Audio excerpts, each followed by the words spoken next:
A primavera está a chegar e com ela novos ritmos de leitura. Leia artigos de opinião e receba acesso antecipado a todos os episódios de Podcast Plus. Acompanhe a atualidade ao minuto. Assine hoje o Observador com até 58% de desconto e habilite-se a ganhar uma tote bag e um voucher da Livraria Almedina. Tudo em observador.pt. São 8 horas.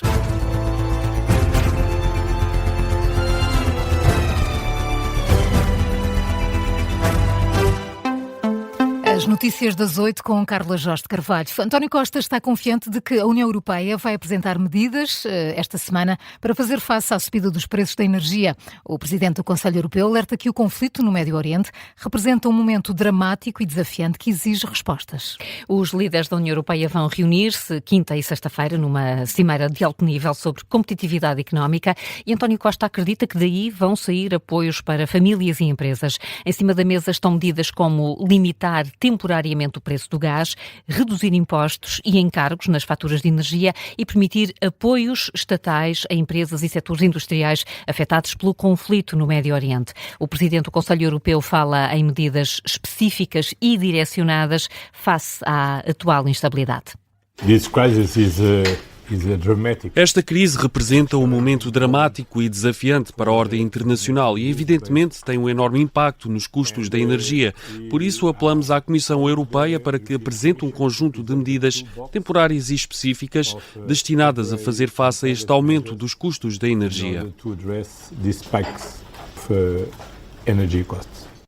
O presidente do Conselho Europeu, em entrevista a várias agências de notícias, incluindo a portuguesa agência Lusa, antes da cimeira de quinta e sexta-feira. António Costa diz ainda que o objetivo dos Estados Unidos e de Israel, com a guerra contra o Irão, não é claro e admite profunda preocupação com as consequências. Isto numa altura em que a troca de ataques no Médio Oriente continua e não há sinais, Carla, de abrandamento das hostilidades.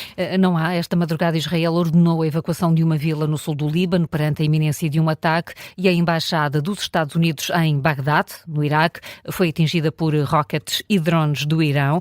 Não há para já informações concretas sobre vítimas ou possíveis danos na sequência deste ataque. Depois da Venezuela e numa altura em que os ataques contra o Irão continuam, Donald Trump avisa que agora pode avançar para Cuba. O presidente dos Estados Unidos afirma que vai ser uma honra tomar o país sul-americano. Donald Trump afirma que pode fazer o que quiser e abre a porta a uma intervenção em Cuba. I do believe I'll be having the honor of taking Cuba.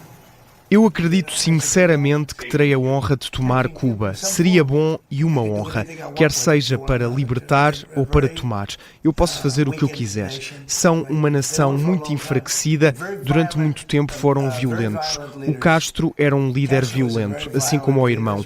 É assim que governam, mas muitas pessoas gostariam de voltar.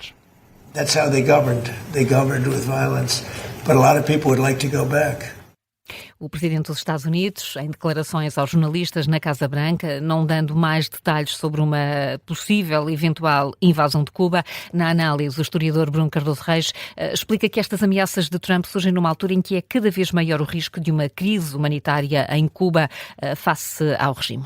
Esta questão do embargo é algo muito questionável em termos da sua eficácia, mas a verdade é que, ao mesmo tempo, também há esta ironia do regime cubano, do regime comunista cubano, ao mesmo tempo dizer que o pior que há é o capitalismo norte-americano, mas também dizer que sem capitalismo norte-americano eles não conseguem gerir a sua economia. Mas, de facto, aqui estamos a falar do nível de pressão que tem implicações até em termos do funcionamento de coisas básicas, como, por exemplo, os hospitais e tudo isso. Portanto, há aqui o risco realmente de uma crise humanitária crescente.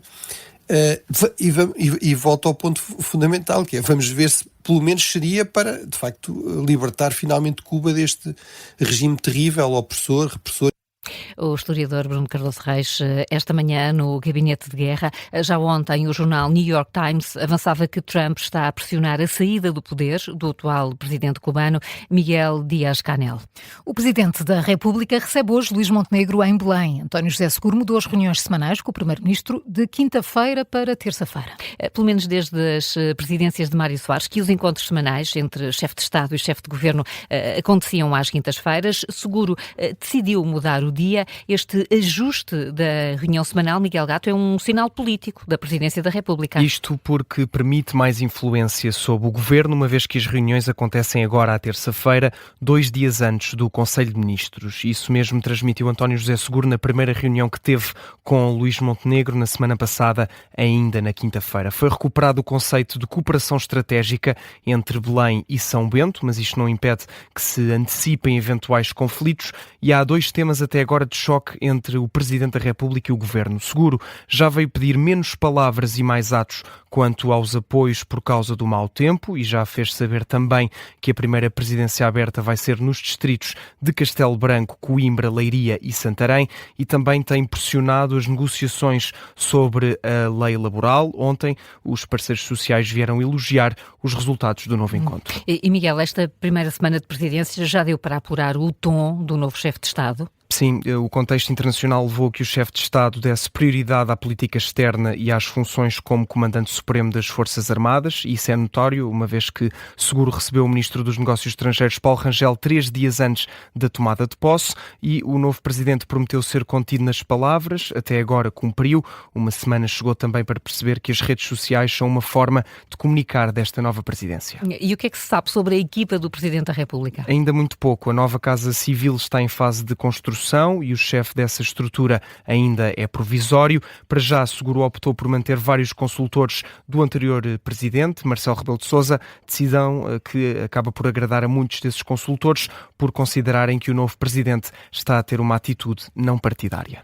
Miguel Gato, com o balanço da primeira semana de presidência de António José Seguro e com o chefe de Estado a receber hoje o primeiro-ministro no Palácio de Belém, quando forem 6 da tarde. Este é um artigo em destaque a esta hora no site do Observador.